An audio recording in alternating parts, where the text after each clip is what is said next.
Hey, it's me again. Missed me, didn't you? I'll be talking about the VTuber community today, so buckle up. Because for those of you that don't know, I'm friends with this awesome, handsome guy. Hey, you're also handsome yourself, man. Thanks, man. Anyways, don't forget to leave a like, subscribe, and comment. Let's get into the video. Okay, Garmin, Video speichern.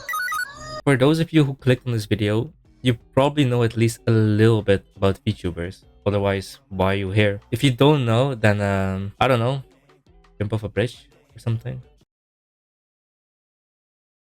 Do you think that was fun? Jokes aside, I'm not gonna bore you with a history lesson in VTubing. Instead, I'll talk about things I've noticed as someone who has been a long-time fan of VTubers, and as someone who has recently become a VTuber himself. VTubing has been, believe it or not, here quite some time. Using the Eye is a great example, but it really popped off when lockdown happened in 2020. You know, everyone needed to stay inside, so naturally people began looking for new hobbies and interests. Gaming exploded in the year, so did VTubing as well, and so did a lot of other things. Course. The concept of VTubing was not new, but it was a new concept for the Western audience. And yes, the biggest audience was in the East. Japan, my beloved home. Yeah, no. Since 2020, companies and indie VTubers began to appear in abundance for the Western audience. These VTubers were speaking English. Oh, no way. This was a big breakthrough with some VTubers, even breaking records on streaming platforms such as YouTube and Twitch. I mean, look at this. It's insane. How can someone break the records of YouTube streaming in such a short amount of time? It's actually crazy. I may not have been watching streams, but I have been watching clips and videos since forever. Hell, I even remember stumbling upon Kizuna Eye somewhere around 2017, before VTubing was like a whole thing. Why am I only talking about it now? Well, I feel like we are at another breaking point when it comes down to VTubing. 2020 was the biggest breaking point, but I think we're approaching the second breaking point as of now. A lot of stuff happened throughout the years, and so here I am.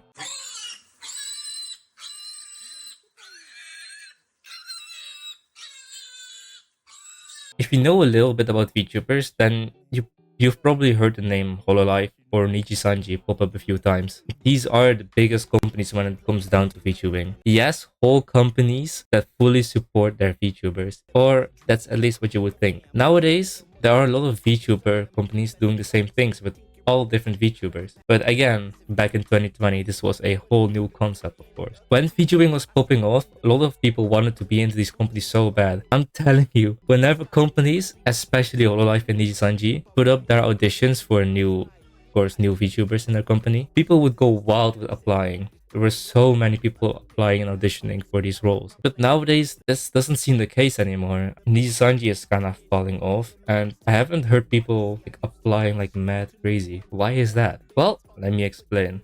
That's what I'm here to talk about.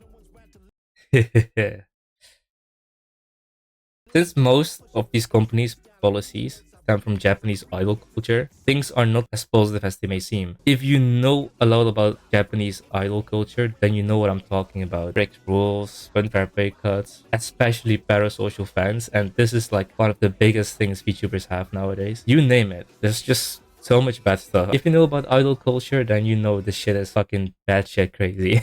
And during the years, a lot of controversies revolving around companies came out, especially since the last 2 years. Insane rules and policies became known to public, ex-employees of companies began speaking out, and some companies even shut down eventually. Things are not looking good for companies nowadays, and people would rather support their favorite VTuber self instead of their VTuber plus company. And I don't blame them, because you watch a person for entertainment and you watch a person for the person self. A company is like a addition. But if the company itself is not really all happy and positive, then of course people are just gonna discard a company. What do I think about all of this? It was kinda bound to happen, not gonna lie. The rules and policies are way too strict. Infamous 70-30% cut is just outrageous. And yes, 70 for the company and 30% for the VTuber itself. Furthermore, at some point it even began to feel like people got into the company only to get in there for a guaranteed audience and community because of the already existing community and audience, and then to just dip out and just leave and go indie again, while just like, you know, taking this part of the audience friends with you, basically, because the people like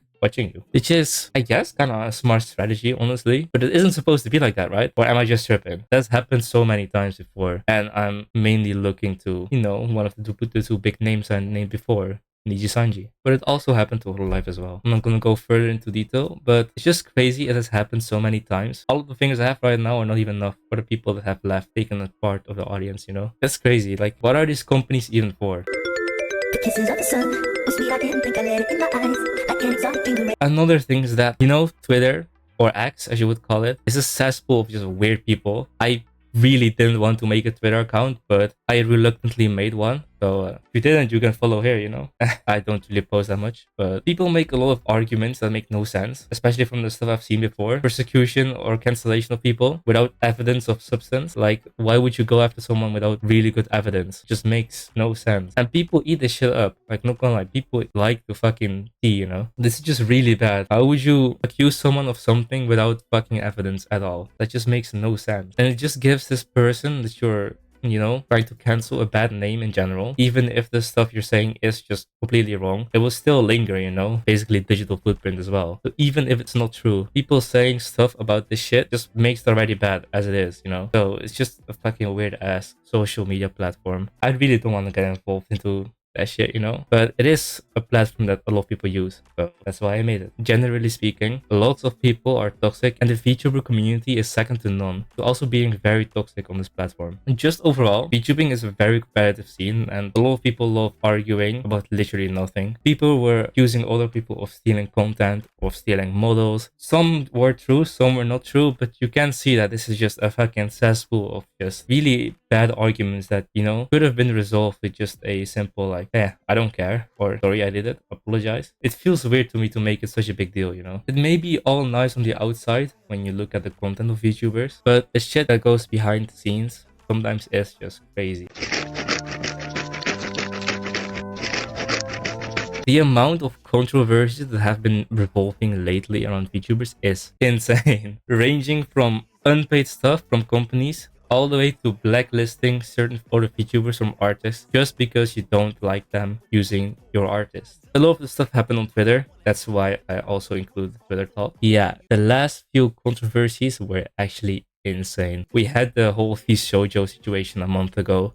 And then we also had the Cinder situation like a few months ago as well. That's just the surface level of it, because that's like the most popular stuff that has happened recently. In the past 2 years, a lot of stuff has come forward. I would recommend watching the VTuber news channel called False Eyed. Yeah, that's how you basically get all your VTuber news. If you're not interested in that stuff, I feel like Mugen, that's another news channel who doesn't really focus on VTubers but also other stuff in general, makes a lot of good videos about it. So I would really recommend watching those two people. Anyways, that being said, shit has been crazy.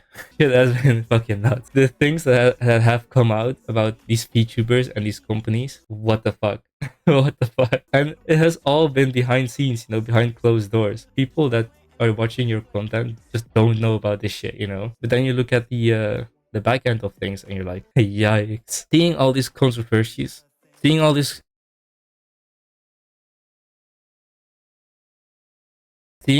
controversies unfold is, not gonna lie, it's pretty fun to watch, but at the same time it's just insane, Why can't we go 1 week without someone getting cancelled or exposed? Like I said before, even the recent events with Shoujo got people outside of this sphere giving their opinion about it, like Moist Critical, otherwise known as Charlie, also made a video about this. Like, when would you ever see that? That's so weird, right? But yeah, why is it that whenever something of the VTuber community gets mainstream, it's almost always about drama or the worst stuff ever, or like the biggest controversy ever? It is something that gets people, talking, and it gets the clicks, but yeah, when it's something really good, you don't really see or hear about it, And that's just the thing about the internet. With all of that being said, and me just fucking rambling and ranting about how bad the VTubing community is, there is still a bright side to this all. Yes, there is. Somehow.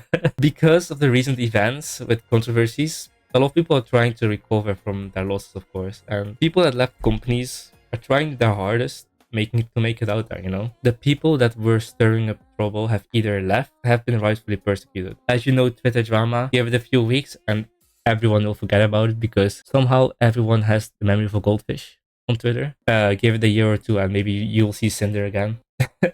I still feel like we're at a new age of VTubing. Like I said in the beginning of this video, a breaking point where other companies can learn from their peers' mistake, from the mistake that Visojo made, from the mistake that Nijisanji made. And I really hope that other companies can learn from this and, actually have some good contracts and try their hardest to, support their talents, of course. And I feel like indie VTubers also learned a lot of this, especially throughout their trouble they have been through. And even though a lot of shit has happened, I still feel like a lot of things starting to get better out there, despite the still lurking toxicity in the community. It's something you will never get rid of, and that's just in any community. I just hope not more of these things are gonna happen again. But knowing the VTubing community, this seems to be quite hard.